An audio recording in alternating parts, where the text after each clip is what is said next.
Assalamualaikum warahmatullahi wabarakatuh. Halo teman-teman semua, selamat datang di video kami tentang jamur Rhizopus oryzae.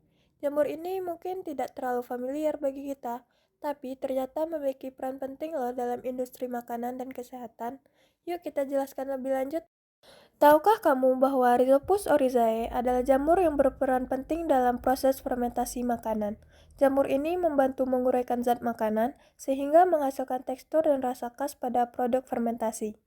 Jamur ini termasuk kelompok kapang yang tumbuh cepat, memiliki hifa bercabang, dan berkembang biak dengan spora.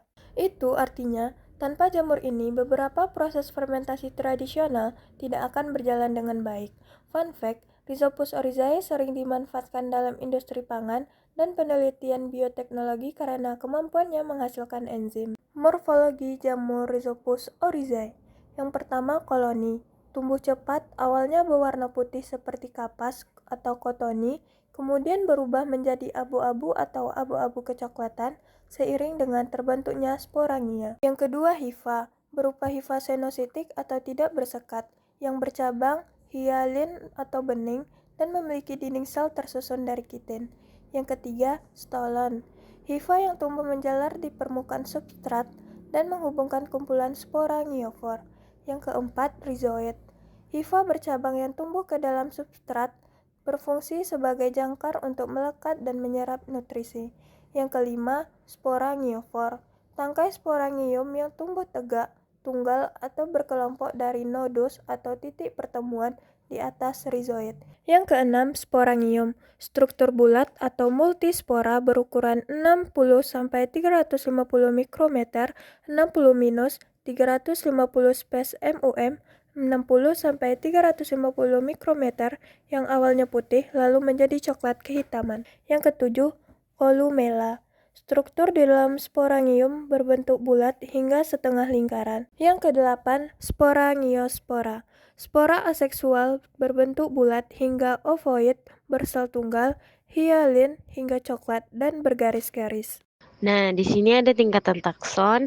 Yang pertama, kingdom atau kerajaan, jenisnya itu fungi. Yang kedua, divisio atau divisi, itu jenisnya zygomicota. Lalu yang ketiga, kelas atau kelas, jenisnya itu Zygomycetes. Lalu yang keempat, ordo, jenisnya Mucorales. Lalu yang kelima, familia atau family, jenisnya itu Mucoraceae. Lalu yang ketujuh ada genus, jenisnya itu Rhizopus.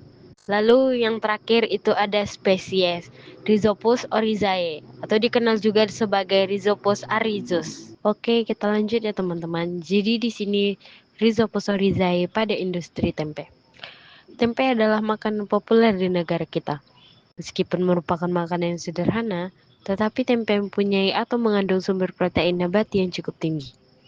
Tempe adalah makanan yang dibuat dari fermentasi terhadap biji kedelai atau beberapa bahan lain yang menggunakan beberapa jenis kapang Rhizopus, seperti Rhizopus oligosporus, Rhizopus oryzae, Rhizopus stolonifer atau kapang roti, atau Rhizopus aryzus, sehingga membentuk padatan kompak berwarna putih. Sediaan fermentasi ini secara umum dikenal sebagai ragi tempe. Warna putih pada tempe disebabkan adanya miselia jamur yang tumbuh pada permukaan biji kedelai. Tekstur kompak juga disebabkan oleh miselia jamur yang menghubungkan biji-biji kedelai tersebut. Banyak sekali jamur yang aktif selama fermentasi. Tetapi umumnya para peneliti menganggap bahwa Rhizopus merupakan jamur yang paling dominan. Jamur yang tumbuh pada kedelai tersebut menghasilkan enzim-enzim yang mampu merombak senyawa organik kompleks menjadi senyawa yang lebih sederhana, sehingga senyawa tersebut cepat dapat dipergunakan oleh tubuh. Pembuatan tempe. Pembuatan tempe adalah proses fermentasi biji kedelai menggunakan jamur Rhizopus oryzae dan kapang Rhizopus lain. Fermentasi ini membuat protein kedelai yang kompleks diuraikan menjadi bentuk yang lebih sederhana sehingga lebih mudah dicerna dan bernilai gizi lebih baik. Cara sederhana pembuatan tempe dengan jamur Rhizopus oryzae. Yang pertama, perebusan kedelai. Kedelai direbus untuk menyerap air dan melunakkan biji agar siap difermentasi. Nah, di tahap ini, kedelai direbus supaya teksturnya jadi lebih lunak. Ini penting karena jamur nantinya bisa tumbuh dengan baik. Jadi bisa dibilang, ini tahap persiapan utama sebelum fermentasi. Yang kedua, pengupasan kulit. Kulit kedelai dilepas supaya jamur bisa tumbuh dan menembus biji dengan baik. Tujuannya supaya jamur punya jalan untuk berkembang. Kalau kulitnya masih menempel, proses fermentasi bisa kurang maksimal. Yang ketiga, perendaman. Kedelai direndam untuk hidrasi sekaligus terjadi fermentasi asam alami yang membantu pertumbuhan jamur. Yang keempat, pencucian. Dilakukan untuk menghilangkan kotoran dan keasaman berlebih yang bisa menghambat fermentasi. Kedelai kemudian dicuci supaya bersih. Ini penting agar fermentasi berjalan lancar tanpa gangguan dari kotoran atau asam berlebih. Yang kelima, inokulasi atau pemberian ragi. Kedelai dicampur ragi tempe yang mengandung kapang rhizopus. Disinilah bintang utamanya masuk, yaitu ragi tempe.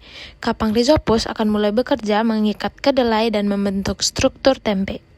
Yang keenam, pembungkusan. Kedelai dibungkus dalam bahan yang memungkinkan udara masuk, seperti daun atau plastik berlubang.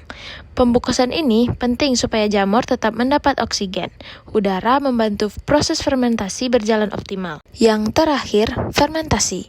Disimpan pada suhu hangat selama lebih kurang 18 hingga 36 jam sampai kedelai menyatu menjadi tempe putih padat. Pada tahap ini, kita tinggal menunggu. Jamur bekerja menyatukan kedelai hingga terbentuk tempe yang padat dan siap dikonsumsi. Hasil fermentasi menghasilkan tempe yang lebih lunak, mudah dicerna, dan memiliki senyawa bermanfaat. Jadi, selain enak, tempe juga punya banyak manfaat kesehatan. Nah, jadi kita masih di penghujung nih teman-teman, yaitu kesimpulan. Jadi, Rhizopus oryzae adalah jamur penting yang membantu proses pembuatan tempe lewat fermentasi. Jamur ini bekerja menguraikan zat dalam kedelai sehingga tempe menjadi lebih padat, enak, dan mudah dicerna. Dari sini kita bisa melihat bahwa mikroorganisme punya peran besar dalam makanan sehari-hari. Jadi tempe yang kita makan ternyata hasil kerja jamur yang luar biasa.